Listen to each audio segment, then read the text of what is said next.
el talón y en la superficie dorsal del pie, también entre la base del primer y segundo dedo. Entonces, se va a seguir las siguientes recomendaciones. Primero, hay que decirle al paciente cómo es que se va a realizar el examen y pedirle su colaboración, enseñándole los instrumentos que vamos a utilizar. Luego, el paciente se coloca en decúbito supino, ya que de esta manera vamos a colocar el miofilamento y de esta manera el paciente va a cerrar los ojos y va a evitar hacer alguna intervención en este examen. No vamos a anticipar a la respuesta del examinado y vamos a aplicar el monofilamento de forma perpendicular a la piel en los puntos anteriormente descritos, sin hacer contactos reiterados en el lugar y utilizar movimientos uniformes, aumentando la presión hasta que el nylon se curve. Cada aplicación debe durar entre 1 a 2 segundos, pero no superar este lapso de tiempo. Luego, pedirle al paciente que le avise cuando note el monofilamento. Evitar hacer la pregunta ¿lo nota ahora?, ya que esto va a ocasionar una alteración de la prueba. Y elegir la zona de exploración de manera aleatoria. Ahora, si el paciente no nota el monofilamento en un punto concreto, vamos a continuar con el siguiente punto. Y cuando haya acabado la serie completa, recién se puede insistir en esta localización para valorar de nuevo. Es importante aplicar el filamento sobre la piel sana, no examinar zonas de la piel con lesiones, úlceras, cicatrices, hiperkeratosis u otras heridas. Y no existe un criterio consensuado sobre los puntos a explorar, pero en su gran mayoría los autores recomiendan como mínimo un examen de la cara dorsal entre la base del primer y segundo dedo y en la plantar en las cabezas del primer, tercer y quinto dedo metatarsianos. Siguiente, por favor. Bien, la clasificación de Wagner ya la hemos visto con mi compañera. Siguiente. Siguiente. Así que vamos a examinar la sensibilidad vibratoria. Bien, esta es una prueba de sensibilidad ya más profunda. Para ello se va a utilizar un diapasón de 128 Hz y este se va a utilizar para medir de manera cualitativa la sensibilidad vibratoria. Ahora, antes de empezar, vamos a explicar al paciente la sensación que debe percibir en la muñeca. Y para ello vamos a utilizar el diapasón cogiéndolo por el mango y percutiendo sobre la palma de la mano contraria. En este momento empezará a vibrar. ¿Dónde se va a aplicar? Se va a aplicar en el dorso del pie a nivel del repliegue unguial del primer dedo y también se puede aplicar en el malleolo peroneal y tibial. ¿Y cómo es que vamos a detectar esta prueba? Bueno, el paciente nos va a indicar si es que percibe o no la vibración. Siguiente, por favor. La técnica utilizada es la siguiente. Primero, antes de comenzar, vamos a explicar la sensación que va a servir. Como ya lo había dicho, ¿no? Se va a sujetar el diapasón por el mango, golpear sobre la mano contraria y de esta manera el diapasón va a comenzar a vibrar. Luego se coloca sobre el dorso del pie, en el relieve óseo de la cabeza del primer metatarsiano y sobre ambos malleolos, el tibial y el peroneal. Y el paciente debe indicarnos si percibe o no la vibración. Siguiente, por favor. Ahora, con respecto a los estadios de Turner. Bueno, la escala de Turner o estadios de Turner fue ideada por el pediatra británico James Turner en 1970. Esta es una valoración de la maduración sexual a través del desarrollo físico de los niños, adolescentes y adultos. La escala define las medidas físicas sexuales, como el tamaño de las mamas, los genitales externos, el volumen testicular y el desarrollo del vello pubiano. Esta escala está aceptada internacionalmente. Clasifica y divide las transformaciones puberales en 5 etapas sucesivas, que van del niño grado 1 al adulto en el caso del grado 5. Para ello acá tenemos la clasificación de Tanner para los caracteres sexuales de las niñas, evaluándolo entre primer estadio cuando hay ausencia de tejido mamario o presencia de la fosita mamaria, el estadio 2 con un brote mamario, las areolas y los pezones van a sobresalir como un cono. Esto indica la existencia de tejido glandular subyacente y aumenta el diámetro de la areola. en el estadio 3 vamos a ver una continuación del crecimiento con elevación de mama y areola en un mismo plano. El estadio 4, la areola y el pezón pueden distinguirse como una segunda elevación por encima del contorno de la mama, y en el estadio 5 ya hay un desarrollo mamario total y la areola se encuentra a nivel de la piel y solo sobresale el pezón. Bien, en algunos casos también podemos encontrar algunas mujeres adultas que se van a mantener en el estadio 4 y esto es completamente normal. Siguiente, por favor. Y por último, en el caso del desarrollo de los estadios de Tanner en niños, en el estadio 1 vamos a ver que no hay presencia de vello púbico y los testículos y penes son infantiles. En el estadio 2 va a haber un aumento del escroto y testículos. La piel del escroto está enrojecida y arrugada, aún es un pene infantil, pero el vello pubiano es escaso en la base del pene. El estadio 3 va a haber un alargamiento y engrosamiento del pene y aumento de testículos y escroto.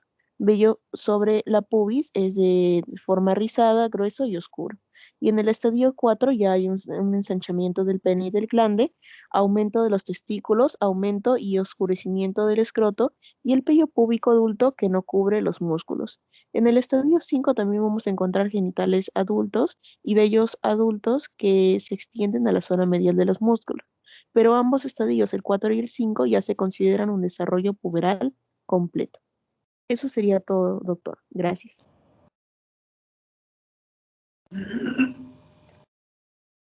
Muy bien, correcto. Sobre historia clínica vamos a conversar hoy día, eh, después de la segunda exposición. Solamente una pequeña recomendación. Cuando se refieran a hablar sobre historia clínica, eh, es preferible utilizar términos que todos entendamos, ¿no? No digan cosas, cositas, no digan, es mejor decir los datos, la información, etcétera. Es mucho mejor. Continuemos con el segundo tema para luego pasar a lo que nos corresponde, por favor. ¿Quién continúa con el segundo tema? Compañera va a empezar a proyectar. Correcto, ya saben, terminando el segundo tema vamos a ampliar lo que es historia clínica, de las cuales vamos a hacer un par de preguntas que me parecen importantes y todas las clases van a ser así. Me olvidé de mencionarles el domingo que es fundamental la participación de ustedes. Ustedes tienen que hacer todo esto interactivo, participen, pregunten, amplíen, es importante, ¿ok? Yo a manera de agilizar, por decir, las presentaciones utilizo, hago lo que denomino encuesta. Cuando yo diga, muy bien, encuesta tal, y pongo una pregunta para que todos participen y lo hagan de una manera interactiva. Es decir, no se queden pensando 2 minutos cuál puede ser la respuesta. No, digan su comentario a la brevedad posible, por favor. Muy bien. A ver.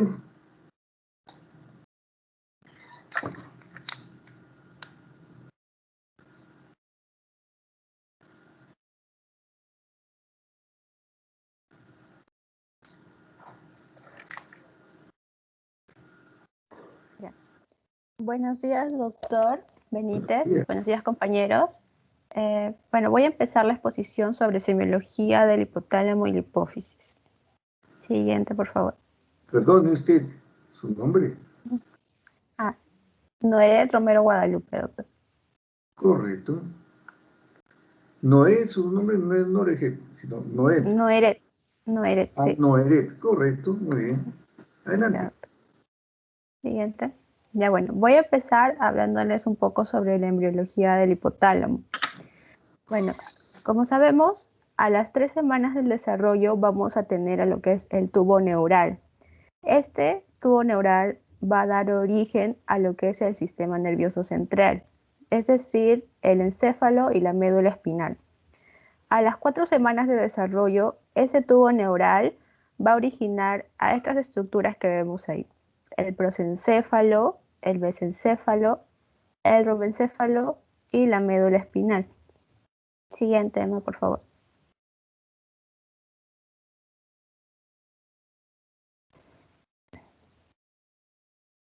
Siguiente, por favor.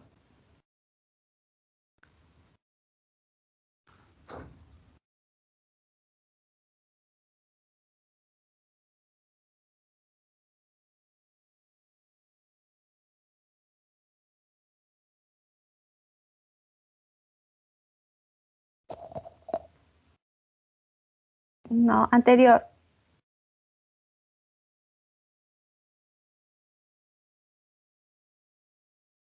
Ya, ya. Bueno, como les expliqué, ¿no? A la cuarta semana se producían el prosencéfalo, mesencéfalo, romencéfalo y médula espinal. A la quinta, ese prosencéfalo va a originar a lo que es el telencéfalo y el diencéfalo. Y a partir de ese diencéfalo se va a originar lo que es el tálamo, el epitálamo, hipotálamo y también el infundíbulo. Siguiente. Ya. Ese es otro esquema, ¿no? Como vemos ahí, el prosencéfalo origina el telencéfalo y diencéfalo, y a partir del diencéfalo ya vemos las estructuras ya mencionadas, ¿no? Que son el epitálamo, tálamo, hipotálamo. Siguiente. Ahora, ¿qué es el hipotálamo? El hipotálamo es un órgano endocrino y también una región del cerebro ubicado debajo del tálamo. Por eso, y este forma parte del diencéfalo. Es importante tanto para el sistema endocrino y también para el sistema nervioso autónomo, ¿no? Se encarga de regular las respuestas del organismo al medio, es decir, que regula la homeostasis. Y puede ser a través del sistema endocrino o también del sistema nervioso. Siguiente. Ya. Cuando el hipotálamo actúa sobre el sistema nervioso autónomo, sus funciones van a ser regular la actividad visceral, regular el hambre y la sed, regular la temperatura y también el ritmo circadiano. Y cuando ese hipotálamo actúa en lo que es el sistema endocrino, se va a encargar de segregar hormonas. Siguiente. Ahora, el hipotálamo tiene tres partes, uno que es medial, periventricular y lateral. Se encuentra unido a la neurohipófisis, como podemos ver ahí, el hipotálamo de color celeste se va a encontrar unido al neurohipófisis por el tallo hipoficiario o infundíbulo, ¿no? El de color naranja. Y su relación con el adenohipófisis, que es de color verde, va a ser a través de unos capilares sanguíneos. A todo esto se le llama sistema portal hipoficiario. Siguiente.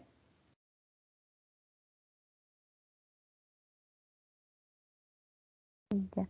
Con respecto a las hormonas, en el hipotálamo va a haber de dos tipos. Son llamadas neuronas secretoras, ya que vierten hormonas y péptidos en lugar de los neurotransmisores.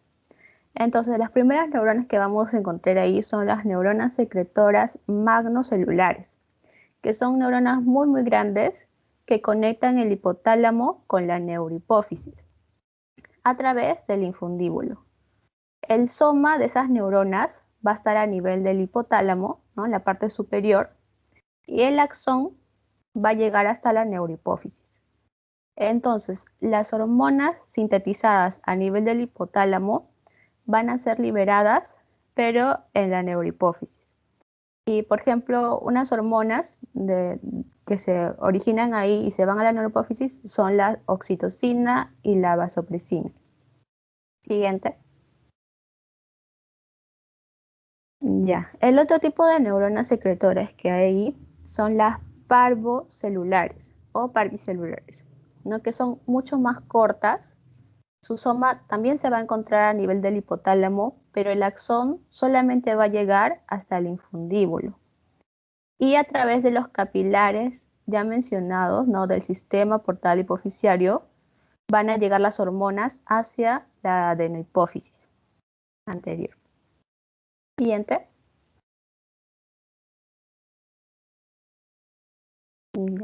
Las neuronas del hipotálamo se agrupan en núcleos y cada núcleo va a cumplir diferentes funciones. Los núcleos que secretan hormonas van a ser 11. Por ejemplo, vamos a tener al núcleo arcuato.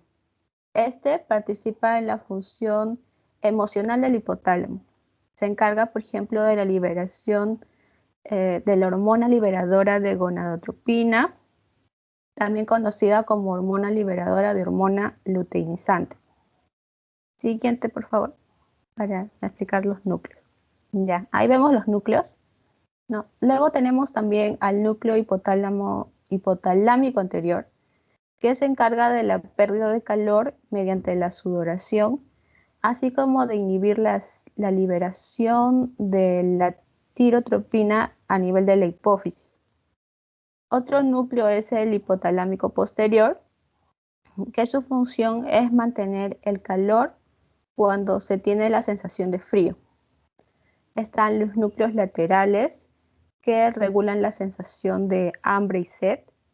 El núcleo mamilar, que está relacionado con la memoria a través de sus conexiones con el hipocampo. Luego tenemos al núcleo paraventricular, que regula la secreción de la hipófisis mediante la síntesis de hormonas, como la oxitocina, vasopresina y la hormona liberadora de hormona adrenocorticotropa. Después está el núcleo preóptico, que participa en funciones parasimpáticas relacionadas con la alimentación, la locomoción y el apareamiento. También el núcleo supraóptico, que regula la presión arterial y también la homeostasis a través de la ADH, ¿no? La hormona antidiurética. También tenemos el núcleo supraquiasmático, que regula el ciclo circadiano.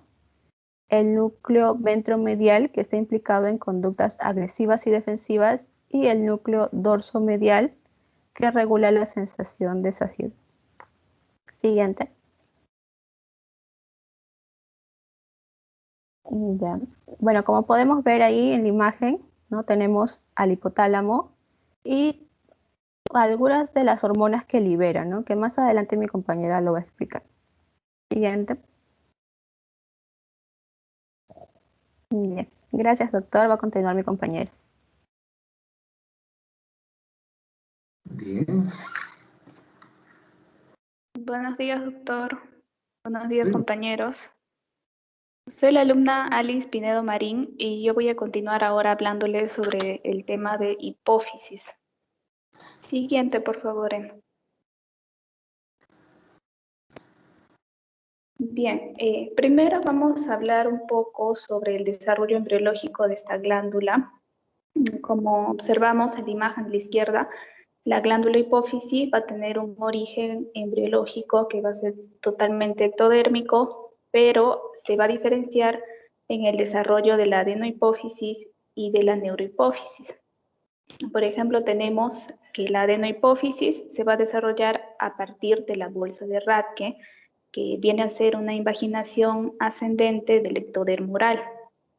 Y por el contrario, la neurohipófisis se va a desarrollar desde el infundíbulo, el cual es una extensión del ectodermo neural desde el suelo del diencéfalo.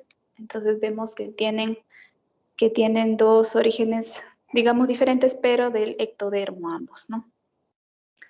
Y también va a suceder que al final del segundo mes, la bolsa de Rathke se va a separar totalmente del ectodermo oral y se va a unir con el infundíbulo, y de esta forma se va a tener finalmente a la glándula hipófisis definitiva. Siguiente, por favor. Entonces, ahora con respecto un poco a su anatomía, su ubicación, esta glándula es una glándula endocrina pequeña que se va a encontrar en la base del cráneo y va a estar en íntima relación con la base del cerebro. Se aloja en el espacio óseo anatómico que se denomina silla turca. Esta silla turca es una depresión ósea medial que tiene forma de una silla de montar, que se forma en el hueso esfenoides, así como vemos en la imagen baja, ¿no? Esa sería la ubicación de la glándula en la silla turca. Entonces, a esta glándula se la va a denominar como una glándula maestra. ¿Por qué se la llama así? Pues porque sintetiza, libera varias hormonas que van a afectar, van a regular la función de otras glándulas, de otros órganos del cuerpo, como por ejemplo, ya se verá más adelante, ¿no? La glándula tiroides, las glándulas mamarias, las suprarrenales y las gónadas también, el riñón. Entonces va a ser muy compleja. Y con respecto un poco a sus medidas, sus dimensiones, tenemos que en un adulto en edad media, esta glándula hipófisis va a pesar alrededor de 0,5 gramos y con respecto a sus dimensiones va a tener 10 milímetros de ancho, 6 milímetros de longitud anteroposterior y 5 milímetros de alto. Siguiente. Sí, ahí. Entonces, con respecto a su estructura, la glándula hipófisis va a estar dividida, como vemos en la imagen, va a tener un lóbulo anterior, una parte intermedia y va a tener un lóbulo posterior. El lóbulo anterior también se denomina adenohipófisis y esta va a estar conformada principalmente por una región llamada pars distalis, la cual va a constituir aproximadamente el 80% de esta hipófisis y va a fabricar una gran variedad de hormonas, como por ejemplo la prolactina, tirotrofina, la hormona del crecimiento, la adrenocorticotrofina, la hormona folículo estimulante y la hormona luteinizante. Pero acá va a suceder de que la liberación de estas hormonas que estoy mencionando va a estar mediada a su vez por neurohormonas, como la hormona liberadora de tirotrofina, la hormona liberadora de la hormona del crecimiento, ¿no? Y todas estas van a estar producidas, como mencionó mi compañera, en las neuronas, en este caso las neuronas parvocelulares hipotalámicas, y van a alcanzar a la adenohipófisis a través del sistema venoso portal hipotálamo hipoficiario. También la adenohipófisis tiene otra parte que se llama la pars tuberalis, que es la extensión superior de esta pars distalis que les hablé, y esta pars tuberalis engloba y rodea al tallo hipoficiario. Hay una parte intermedia que se ubica anatómicamente entre la pars distalis y la pars nerviosa, que luego les voy a hablar, la que sigue, y que se denomina lóbulo intermedio o pars intermedia, que en realidad vendría a ser en el desarrollo la pared posterior de la bolsa de Rathke. En sí, se menciona que en la especie humana esta parte no cumple un rol importante, ¿no? Pero por ejemplo en otras especies como en los anfibios, en este caso, por ejemplo, regularía el cambio de color de estos animales. La otra parte de la hipófisis es la neurohipófisis o lóbulo posterior, que en este caso va a estar formada por la terminación de los axones de neuronas que descienden desde el hipotálamo, desde los núcleos supraópticos y desde los núcleos paraventriculares. Entonces, los cuerpos de estas neuronas hipotalámicas se encargan de producir hormonas como la oxitocina y la vasopresina, y estas van a ser transportadas a través de sus axones, ¿no? Para finalmente quedar en esta región de la hipófisis. Y estas hormonas que han sido producidas en el hipotálamo se van a almacenar en las terminales de estos axones y se van a liberar directamente a lo que es la vasculatura sistémica. Siguiente. Entonces, con respecto a la irrigación, que va a ser muy importante para la liberación de estas hormonas, la primera parte, la parte anterior, ¿no? De la hipófisis, la adenohipófisis, va a recibir la mayor parte de su suministro de sangre de las arterias hipoficiarias superiores, una de cada lado, y estas arterias hipoficiarias superiores nacen de las arterias carótidas internas. Estas arterias hipoficiarias superiores se van a anastomosar y van a formar el plexo capilar primario que se va a encontrar en la eminencia media del hipotálamo, y desde este plexo primario van a nacer unas venas que constituyen finalmente el sistema portal hipotálamo hipoficiario, y estas van a llevar a su vez sangre hasta otro plexo, el plexo capilar secundario, que se encuentra en la pars distalis. Entonces, ya desde aquí, desde este plexo capilar secundario, va a drenar la sangre en las venas hipoficiarias para finalmente pasar a la circulación sistémica. Entonces, este sistema venoso portal hipotálamo hipoficiario va a permitir la entrega directa, ¿no?, de las hormonas hipotalámicas a la adenohipófisis. Y luego tenemos con respecto a la irrigación de la neurohipófisis, la otra parte de la parte posterior de la hipófisis, va a depender en este caso de las arterias hipofisiarias inferiores. Estos vasos van a ser ramas terminales del tronco meningo hipofisiario, que a su vez van a ser una porción intracavernosa de la arteria carótida interna. Siguiente, por favor.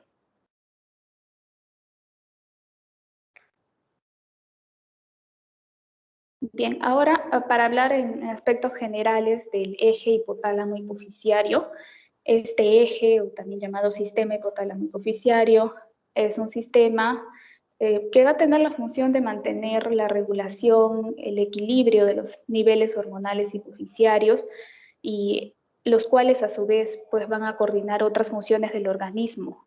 Por ejemplo, se puede mencionar el crecimiento somático, la maduración gonadal, los cambios de adaptación al estrés, también la lactancia, las hormonas tiroideas, la cantidad de agua que excreta una persona. Entonces, el mecanismo por el que se mantiene este equilibrio está definido por la acción estimulante o inhibidora que ejerce primero el hipotálamo sobre la hipófisis, ¿no?, a través de la liberación de hormonas. Y estas hormonas a su vez son reguladas a través de un proceso de retroalimentación por los productos finales que se generan en el tejido diana de cada una de esas hormonas hipofisiarias, o también a través de ritmos pulsátiles circadianos, o también puede ser por influencia del sistema nervioso central. Entonces, acá va a haber una división de ciertas hormonas, que van a ser producidas por la adenohipófisis, y también se mencionan las hormonas que están almacenadas en la neurohipófisis, y cada una va a tener una función determinada, que ahora eso les va a comentar mi compañera, la siguiente expositora. Entonces eso sería todo por mi parte, doctor. Gracias. Muy bien.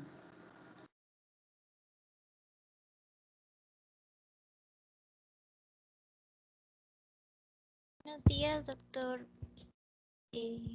Juan Carlos y compañeros.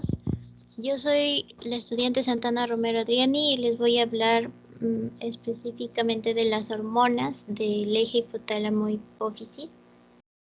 Y para tener en claro que es una relación que hay entre el hipotálamo y la hipófisis, asimismo va a ser con las hormonas. En el momento en el que se van a producir, hay una relación entre estos dos componentes. Y acá les explico un poco más. Primero voy a explicarles acerca de la adenohipófisis y sus hormonas que se van a producir. Entonces tenemos que van a haber unas células epiteliales que van a estar más o menos por aquí, con una estrecha relación en el sistema porta, ¿no?, que ya hemos visto, y se van a producir estas células que van a ser específicas: somatotropas, lactotropas, corticotropas, tirotropas y gonadotropas, donde van a producir cada una las hormonas, ¿no? Las somatotropas va a producir la hormona del crecimiento, las lactotropas va a producir a la prolactina, las corticotropas a la ACTH, las tirotropas a las TSH, las gonadotropas a las FSH y LH. Pero no es que se den por sí solas. Aquí es donde vamos a ver la importancia que tiene el hipotálamo, ¿no?, al poder liberar estos factores que van a estimular a cada una de las células mencionadas para que se pueda producir cada hormona específica. Entonces, ¿quiénes van a estimular o inhibir? Van a ser las, como dijo mi compañera, ¿no?, neurohormonas producidas en el hipotálamo. Para las somatotropas tenemos al GRH, o hormona liberadora de corticotropina, me parece, o hormona liberadora del crecimiento, mejor dicho, perdón. GRH va a actuar como un estímulo para estas células, o sea, va a ayudar a que se produzcan estas hormonas del crecimiento. En cambio, la somatostatina va a actuar como un inhibidor para estas somatotropas y también va a ser inhibidor para las lactotropas. O sea, no va a ayudar a que se produzcan las prolactinas, sino lo contrario. Para las lactotropas también tenemos a la dopamina, que también se le conoce como hormona inhibidora de la prolactina, que actúa de forma inhibitoria para las lactotropas. Para las corticotropas tenemos a la CRH o hormona liberadora de corticotropinas o ACTH, que van a estimular a estas células corticotropas. Para la estimulación de las tirotropas tenemos a la TRH o hormona liberadora de TSH. Se relaciona bastante con el producto. Y para estimular a las células gonadotropas va a ser la GnRH o hormona liberadora de gonadotrofinas.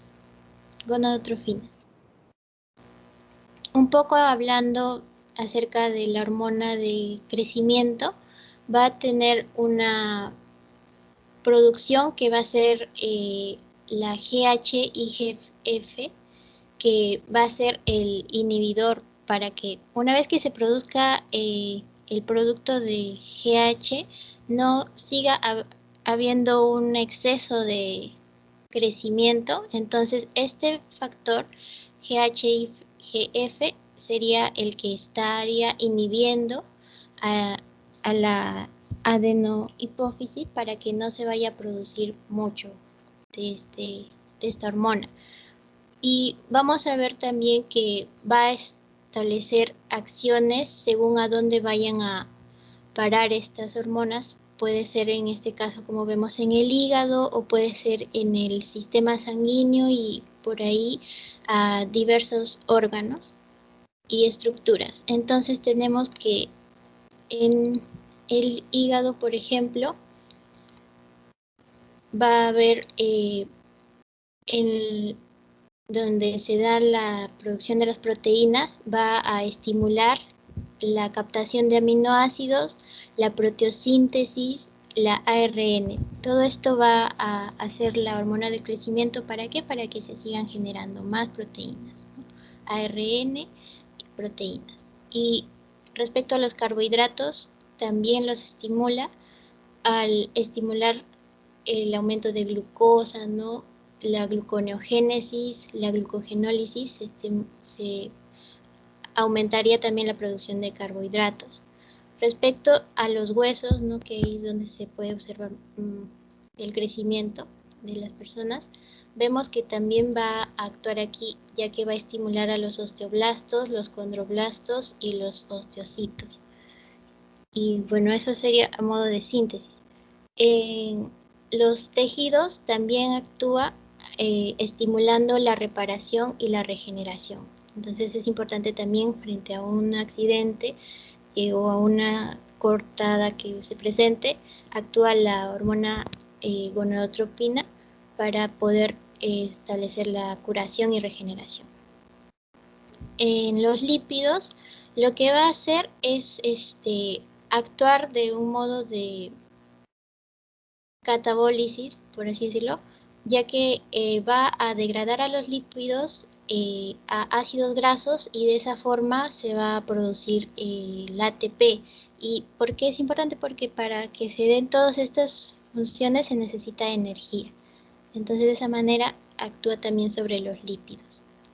Y respecto a otro punto, sería también importante mencionar qué factores estimulan a esta hormona y quiénes lo inhiben. ¿Quiénes lo estimulan primero? Tenemos a la hipoglicemia o el exceso de azúcar, por así decirlo, la pubertad, también el ejercicio, ¿no? Ya que en el ejercicio se va a dar un crecimiento, ¿no? muscular, y eso también estimula bastante a la hormona de crecimiento. También los traumas ya mencionado, el estrés y el sueño, ¿no? Esto también es muy importante, por eso es que se recomienda bastante que se duerma bien para poder tener un buen crecimiento. Y específicamente se da en la fase de no REM, en los estadios 3 y 4. Quienes, por otro lado, lo inhiben, tenemos a la hiperglicemia, al GH y GF1 que ya mencionamos primero, la dopamina, la somatostatina y el envejecimiento. Se relaciona el envejecimiento también con el sueño, ya que a mayor edad hay menos horas de sueño. ¿Y qué problemas se pueden ocasionar debido a un exceso de esta hormona? Tenemos al gigantismo en niños y la acromegalia en adultos. Y una poca cantidad de esta hormona tenemos que se puede producir un enanismo. Obviamente no habría crecimiento. Otra hormona también que vamos a hablar hoy, tenemos a la prolactina, que para acordarnos bien va a ser quien se va a encargar de la producción de leche. Y acá vamos a ver que va a actuar de modo de haciendo una hipertrofia y una hiperplasia, o sea, haciendo un crecimiento en los acinos lactíferos para que de esa forma se produzca la leche. Y vemos que también el estrés actúa en este caso, ya que cuando hay estrés hay una estimulación de la prolactina, también de la ACTH, y eso va a generar estos tres factores: amenorrea, esterilidad y lactorrea, ¿no? Que es la producción de leche. Sin embargo, hay que tener cuidado con el exceso, ya que sería un problema que se llama prolactinoma. ¿Y qué factores lo estimulan? A la prolactina tenemos al embarazo, la lactancia, el sueño también es importante, el estrés, la hormona TRH y los antagonistas dopamínicos. Así como tenemos antagonistas dopamínicos quienes lo estimulan, entonces nos es fácil identificar quiénes los van a inhibir. Va a ser la dopamina, también va a estar la GABA, la ACH y la somatostatina. Ahora, a modo de resumen, lo que nos falta hablar un poco es acerca de la ACTH, adenocorticotropina, que tiene su origen en las células POMC. ¿Y cuál va a ser su función? Bueno, son de acción en célula blanca, la corteza suprarrenal, y va a encargarse de la estimulación de síntesis y secreción de hormonas adenocorticales, como el cortisol, andrógenos y aldosterona. Bueno, no mencionamos también a la FSH y al LH, así que vamos a mencionarlas aquí. Sus células blancas de las FSH van a ser las gónadas y se van a encargar de inducir el crecimiento de los folículos en el ovario y también la maduración de los espermatozoides. La hormona luteinizante también va a actuar aquí en las gónadas, como estimulando la síntesis de la testosterona por las células de Leydig, también la ovulación y la formación del cuerpo lúteo, así también la síntesis de estrógenos y progesterona en el ovario. Ahora vamos a hablar de la neurohipófisis, que podemos observar que va a actuar en la parte posterior, ¿no? Por eso se llama neurohipófisis, y no se va a encargar de producir, solamente va a encargarse de liberar a la oxitocina y la ADH, ya que se van a producir en los núcleos que se encuentran arriba, supraópticos y paraventriculares, y se van a liberar en esta sección, ¿no? oxitocina y ADH y luego van a actuar ahí recién. Por ejemplo, bueno, vamos a mencionarlo. La ADH. La ADH o vasopresina va a actuar, por ejemplo, cuando haya una deshidratación y en este caso lo que va a hacer va a tratar de recaptar el agua a través del riñón y también va a actuar en la vasoconstricción periférica, todo esto para volver a tratar de regular el equilibrio hídrico y también va a estimular la sed en el núcleo lateral supraóptico, que se encarga de este estímulo. Y de esa forma trata de recobrar el líquido en el cuerpo. ¿Quiénes van a estimularlo? La deshidratación, la baja presión también estimula, las náuseas, los vómitos, el estrés y algunos fármacos como la nicotina y los opiáceos. ¿Y quiénes se van a encargar de inhibir a esta ADH? La baja osmolaridad, el péptido natriurético, los adrenérgicos, estos son fármacos, ¿no? Clonidrina, y también lo estimula el etanol, ¿no? Por eso es que se ven a veces las personas que toman alcohol o cerveza que están yendo al baño seguido. ¿Qué problemas podemos observar cuando hay un exceso de esta hormona? Vamos a ver hiponatremia, que puede ser por causas tumorales en el área del encéfalo o enfermedad pulmonar, por ejemplo, y cuando hay un defecto de la ADH sería la diabetes insípida, ¿no? Por eso es que se ven estos problemas. Pueden ser de causas centrales, por ejemplo, o causas renales también. Ahora, hablando de la oxitocina, tenemos un poco este cuadro resumen, ¿no? Donde podemos observar las ya mencionadas hormonas y los importantes órganos a quienes estimula. Pero hablando de la oxitocina, va a actuar en la glándula mamaria y también en el útero, dos órganos bastante importantes. ¿Y de qué forma? En una contracción para ambos casos. Y entonces hay que recordar que la prolactina solo se va a encargar de la secreción láctea, producción de leche, y quién se va a encargar de la contracción o para poder liberar esta secreción láctea va a ser la oxitocina. ¿De qué forma? En la glándula mamaria lo que hace es contrae los mioepitelios o la glándula en sí y de esa forma se libera. También el útero se encarga de la contracción. ¿Y qué factores lo estimulan? Bueno, ya estamos hablando de una madre, ¿no? Que acaba de tener a su bebé y entonces la succión del bebé es el que estimula esta oxitocina. Asimismo, todo lo relacionado con él, ¿no? El olor del bebé, el llanto y también el orgasmo, ¿no? Ya hablando con su pareja.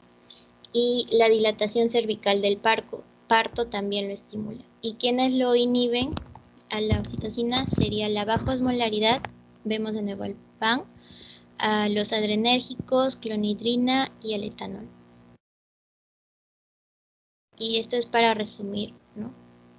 Que en la neurohipófisis tenemos a la vasopresina y a la oxitocina, que pueden actuar en los vasos sanguíneos. La vasopresina o ADH tiene dos nombres, ¿no? Vasopresina o ADH, y también actúa en el hipotálamo, en el tubo digestivo, en el hígado y en el riñón. La oxitocina ya sabemos, pero acá también nos menciona de los testículos, también actúa ahí. Y para tener en cuenta, ¿no? De cuáles núcleos del hipotálamo, del tálamo, son los que podemos relacionar con una hormona en específico. He encontrado estos: el núcleo paraventricular, a la hormona GHTH y TRH, ¿no? Que es la hormona liberadora de la CTH. También está la vasopresina y la oxitocina. Y el núcleo supraóptico también la vasopresina y la oxitocina. En el núcleo ventromedial tenemos a la GHRH, que también se le conoce como somatocrinina, la GNRH. Y en el núcleo arcuato tenemos a la GHRH y GNRH igual. Y en el tubérculo infundibular, más o menos por acá, tenemos a la dopamina. Eso sería todo, doctor.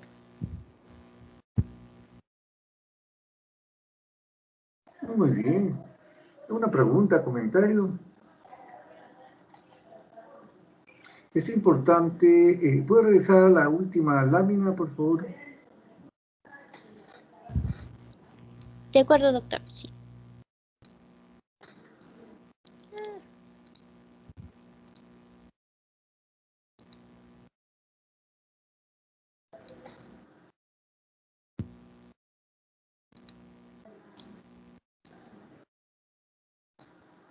Ahí está, doctor. Es importante que recuerden esta lámina porque en más de una ocasión van a tener que saber, o traer a la memoria, si ustedes desean llamarlo así, en dónde es que se liberan las determinadas hormonas. ¿Ok? Y eso le va a dar también una idea de por qué causa tiene problemas una persona. ¿De acuerdo? Entonces, vamos a suponer, si no está fallando bien, si no está accionando bien el núcleo, vamos a suponer, paraventricular, entonces ya sabemos, un órgano que va a ser comprometido es tiroides, así de simple. Entonces, recordar este cuadro me parece bien. Está bastante sintético además, ¿ok?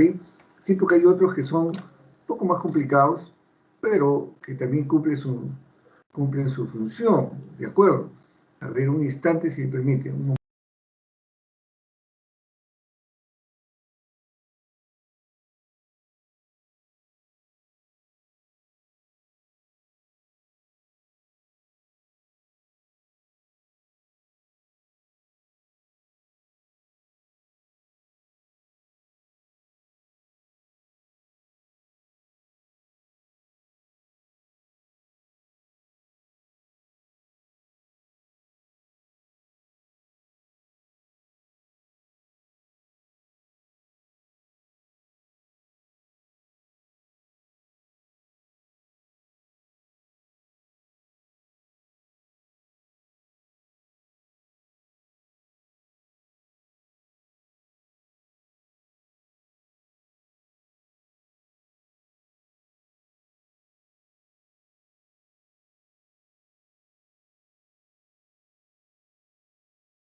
Muy bien, si deja compartir, ahora sí, por favor. De acuerdo, doctor. No, no hay problema. Ya está. Entonces, permítanme.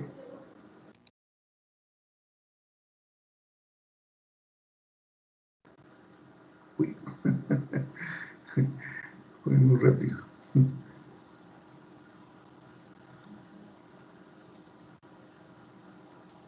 Se ve la pantalla, ¿no?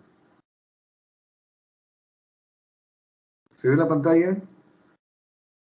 Sí, doctor.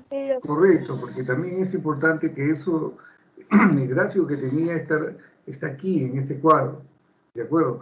Y es importante que lo tengan en mente. Y cada vez a estos núcleos hipotálamos se les encuentra otra acción, ¿de acuerdo? Por ejemplo, el núcleo al 4 se le está relacionando con dos funciones. Uno parece también que está relacionado con el dolor que interviene, parece, en el dolor en la articulación de la temporomandibulares y que al parecer tuviera también cierta relación con lo que es la conciencia del individuo. Entonces, fíjense, es importante saber los núcleos hipotalámicos, ¿de acuerdo? Y por supuesto no sé si qué factores o factores liberadores o inhibitorios producen, u hormonas, como se denomina también, ¿no? Bien, entonces, ese es algo que deben tener en cuenta, hipotálamo y hipófisis. Bien, ok, ahora vamos a ver lo siguiente. Un instante. Entonces, salimos de aquí, listo, salimos de acá y nos centramos en esto. Listo, uy, saliente de tiempo. Vamos a ver.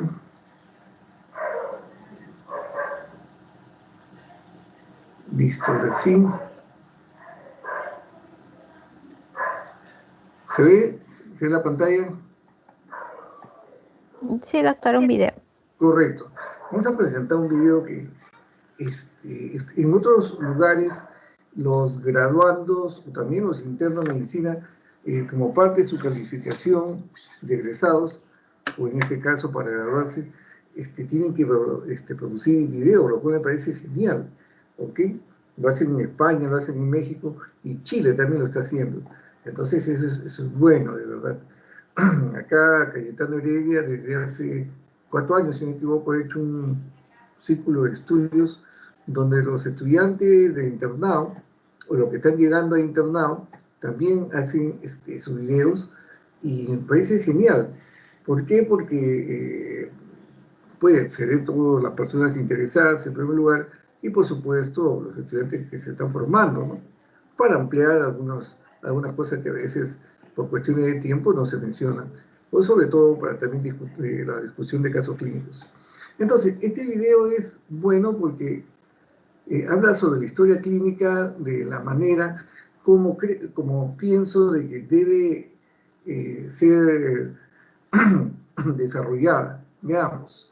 En primer lugar, me avisan el sonido, por favor, siempre es importante. Hola a todos, hoy vamos a ver cómo ¿Se escucha? Sí, doctor. hacer una historia clínica. Ya. Entonces, ya debe ser colega, por supuesto, habla de cómo es que debe ser la historia clínica. Ojo, es bueno recordarles que ustedes tienen una nota por participación. ¿De acuerdo? En este sistema, en esta modalidad virtual de enseñanza-aprendizaje, ustedes tienen que participar y por eso es que se les brinda también una calificación, que definitivamente influye mucho en la calificación que van a tener al final.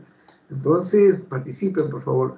En determinado momento yo voy a tener el video para hacer comentarios o también para requerir la participación de ustedes, ¿de acuerdo? Bien, entonces, escuchemos. Lo primero de todo, ¿qué es la historia clínica? Pues es un relato verbal o escrito de la enfermedad del paciente. Esta debe ser ordenada, clara y detallada. Es la base de una correcta práctica médica que nos va a servir para llegar a un juicio clínico de la enfermedad actual. Y esta nos permite establecer una buena relación médico-paciente, es decir, a tener empatía, que es un aspecto fundamental durante el desempeño de nuestro trabajo. Vale, ¿cómo podemos obtener la información? De manera directa o indirecta. Directa hablando con el paciente, o hay veces que nos enfrentaremos a situaciones en las que el paciente, debido a su deterioro cognitivo. Antes de continuar con la mención de empatía, ¿qué ha querido decir? ¿Qué nos ha tratado de expresar? A ver.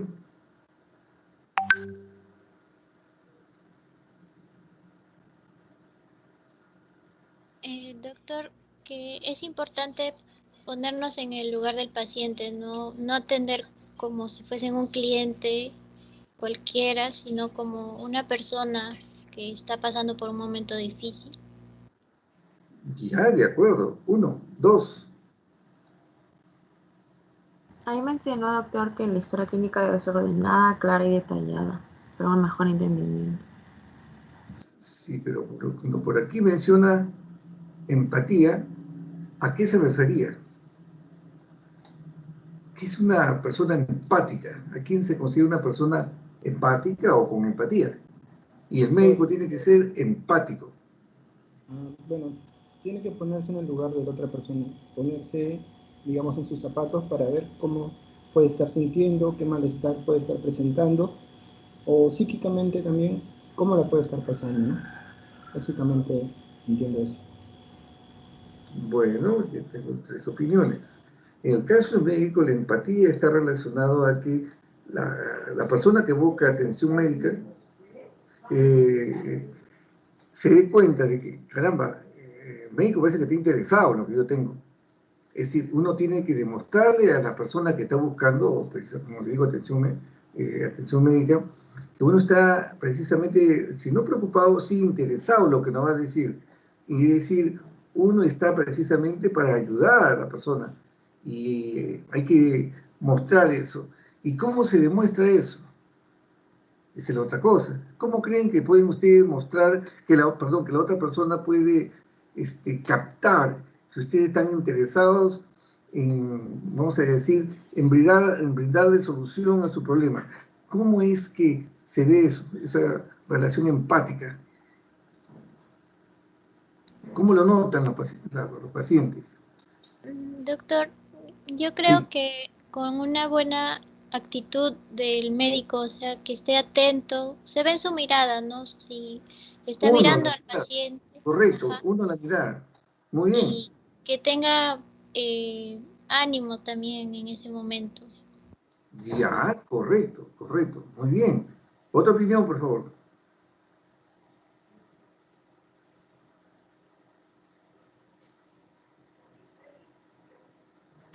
Doctor, ¿podría ser que el médico dé un buen trato hacia el paciente, que Trato, esté correcto. dispuesto a escucharlo, ¿no? Que de verdad lo escuche, ¿no? No solamente trate de hacer rápido la consulta. Ya, de acuerdo, el trato, la mirada, el trato. Muy bien, ¿qué más? Hay algo que es fundamental, vital, esencial. ¿Cuál será? Bueno, considero que básicamente el respeto, doctor, ¿no? Por la persona.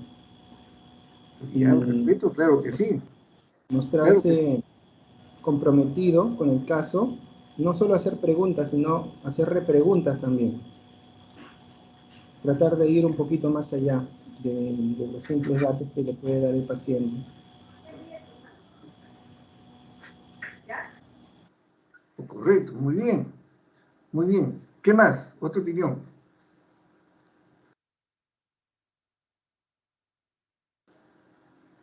Otra opinión. ¿Cómo la persona se da cuenta? Porque se dan cuenta, ojo, de que realmente estamos interesados en su problema. Hay algo, como digo, que es fundamental, vital, esencial, que tiene que existir, en otras palabras. Vamos jóvenes, ¿sabes cuánto veo? Y que no están hablando. 3, 5, 6, solamente han mencionado, hasta ahora conozco 3 voces.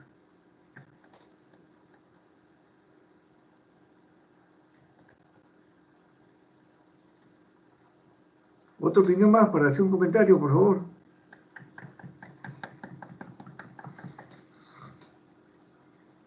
Entonces haré la primera encuesta Ipsos UNFB, Semiología y Endocrinología.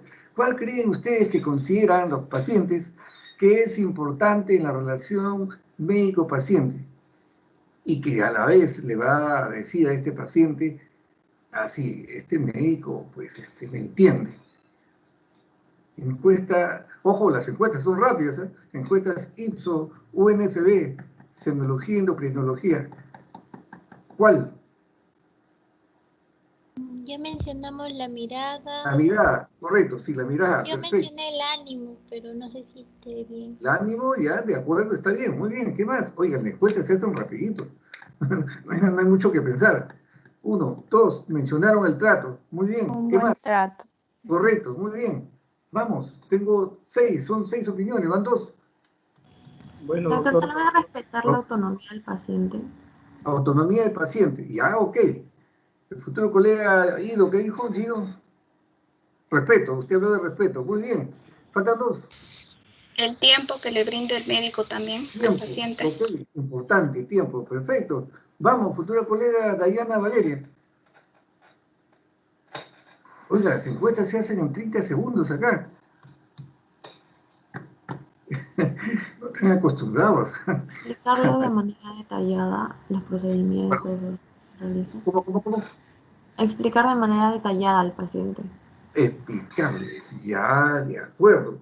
Pero falta uno. Tal vez lo diga la futura colega Dayana Valeria. A ver. Bueno, casi logra la encuesta del objetivo. Hay algo que es Doctor, fundamental. Sí, la preocupación. claro, la preocupación sí, está bien, está bien. Eso está muy bien. Ustedes han dicho, usted que más ha participado, dicho ese paso.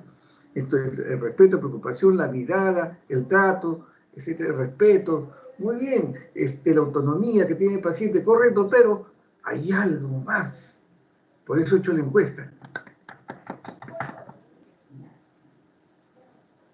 Respuesta, el lenguaje, cómo se dirigen a la persona. Tienen que hacerlo de una manera que la persona los entienda. Y para eso el lenguaje definitivamente no puede ser técnico. Todavía veo a colegas que se dirigen a las personas de manera pensando de que ellos pues, conocen los síntomas o los signos. Nuestro léxico es técnico y la población no tiene por qué saberlo ni entenderlo de ninguna manera. Es nuestro lenguaje, por eso se habla respecto a de que nosotros tenemos, como dice, un lenguaje propio. Bueno, ok, pueden llamarlo de esa forma, que sea un lenguaje propio médico, me parece bien, o la denominada jerga médica, como deseen. Pero el asunto es que hay que dirigirse en un lenguaje que sea entendible, ¿de acuerdo? Y eso es fundamental, ¿ok? Veo algunas personas, todavía algunos colegas, que esto parece, les cuesta adaptarse a eso. Y es verdad, es cuestión de adaptación. ¿Ok? Entonces, por favor, el lenguaje es fundamental, vital, esencial. Empleen términos que entienda fácilmente la persona. Por ahí escucho, ¿y desde cuándo tiene cefalea? La persona no está obligada a saber lo que es una cefalea, ¿me entiende? Entonces, la cefalea dirá, sí, a mi tía le dijeron que tenía cefalea, dolor de cabeza. Bueno, por eso asociará tal vez lo que le está preguntando al médico. Tienen que preguntarle, ¿desde cuándo tiene dolor de cabeza? Número 1, ¿cómo es su dolor de cabeza?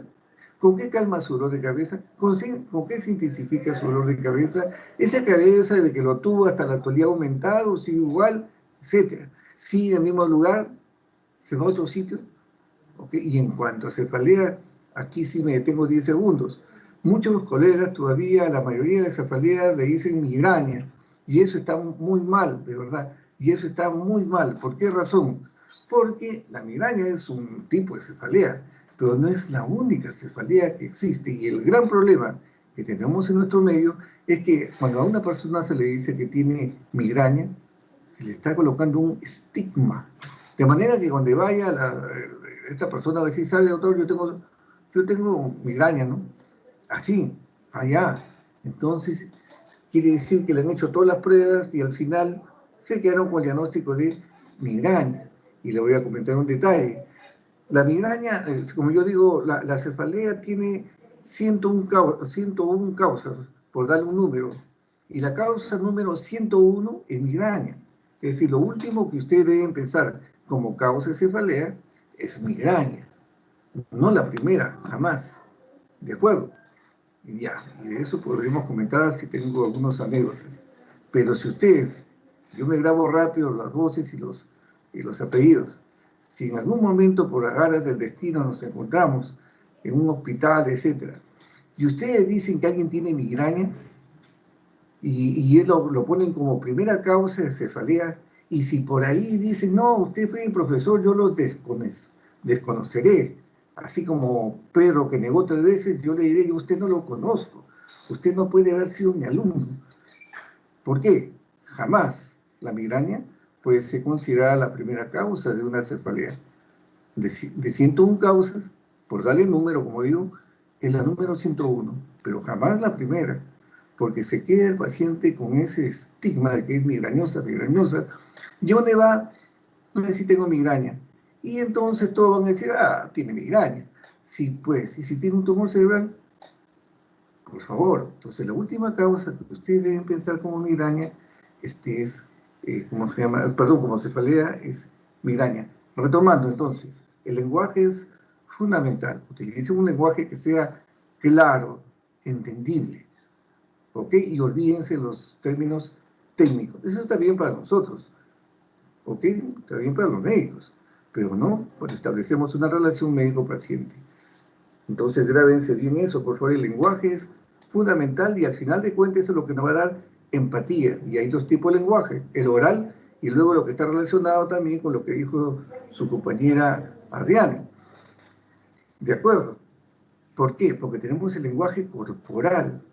Porque ustedes dicen muy bien y considerando lo que dice la futura colega Rodríguez, que mencionó darle autonomía al paciente, si la futura colega Melissa Rodríguez dijo que darle autonomía en lo que te va a decir, es verdad, pero si adoptan una posición en el escritorio, etcétera, en el cual, como dice, si gusta hable, que me da igual, es decir, su lenguaje corporal muestra desinterés por parte de ustedes, bueno, eso de empatía entonces solamente va a ser algo escrito en piedra.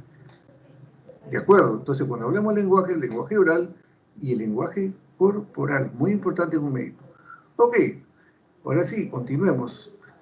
Permítanme un instante, por favor.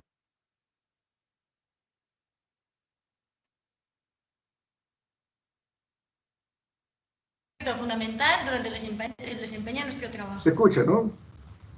Vale, ¿cómo podemos obtener la información? Sí, doctor. De manera directa. Directa, hablando con el paciente, o hay veces que nos enfrentaremos a situaciones en las que el paciente, debido a su deterioro cognitivo, a su situación basal, no puede contestarnos y ahí hablaremos de los familiares o cuidadores. El médico debe permitir al paciente expresarse libremente. Debemos intervenir solo para dirigir un poco la conversación donde nos interesa. Es muy importante tener una sistematización durante toda la historia y debemos asegurarnos que estamos siendo comprendidos. ¿Cómo abordar? Pues unas normas básicas de aproximación. Lo primero de todo, presentarse al paciente. Después, explicarle en qué va a consistir la entrevista clínica y la exploración física. No es lo usual. Ya se merecen todas las disculpas. Su compañera delegada, yo le escribí ayer que estuve sin internet. ¿De acuerdo? Entonces, por eso es que me comuniqué recién en la noche. Entonces, y solicité que venga un técnico de Telefónica, porque tiene que venir, pues ellos son los especialistas en arreglar internet, y ha venido. Eso implica que ya está ahí y tiene que cortar, dice, todo tipo de comunicación. Por eso decía la disculpa del caso, no sé cuánto tiempo demorará. Caramba, sinceramente no estaba esto entre mis cálculos, pero es necesario el corte. ¿Ok? Así que, como le digo, la disculpa del caso, no sé cuánto tiempo se va a demorar, sinceramente. Sería mentirle que se va a demorar 10 minutos o 20. ¿Ok? Así que mañana vamos a continuar con esta parte, mañana continuamos la clase. Disculpen ustedes, pero de una vez, hay que, como se dicen, grandes males, grandes remedios. Si hoy día van a solucionar el problema de internet, espero que no se interrumpa más. Ayer, es increíble, regresé al año 1980, solo teléfono, nada más. En fin, gracias, continuaremos mañana, disculpen ustedes, no es lo usual. ¿Okay? No es lo usual, disculpen ustedes, un instante. No, un instante, de todas maneras va a tomar asistencia, un instante, no se muevan, por favor, tomo la asistencia y listo, pues un instante. No contaba con eso, sinceramente, pero bueno, mejor, de una vez, mejor, de verdad.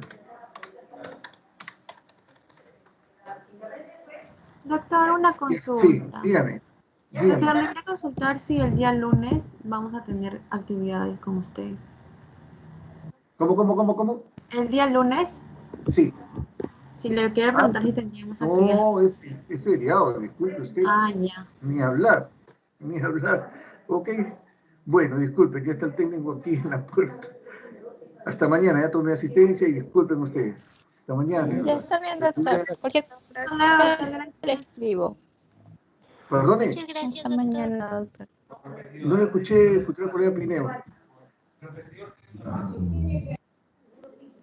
No, mi compañera le estaba hablando, mi Doctor, compañera Tere. Ah, ya. Bueno, ok, hasta doctor, mañana. Sí, dígame, repito, por doctor, favor. Sí, disculpe. Sí, soy Pilar Ramírez. Creo que me estuvo llamando. Lo que pasa, doctor, es que estoy un La poco mal. mencionaba, sí, pero no se preocupe porque me refería a que todos tienen que participar, pero no le escuchaba a usted. No se preocupe, ¿ok? Doctor, Bien, disculpe, más bien. no se preocupe, será hasta mañana. Disculpen, jóvenes, hasta mañana, Hasta futuros colegas. mañana, doctor. Ya tomé la asistencia, no se preocupe. Hasta mañana.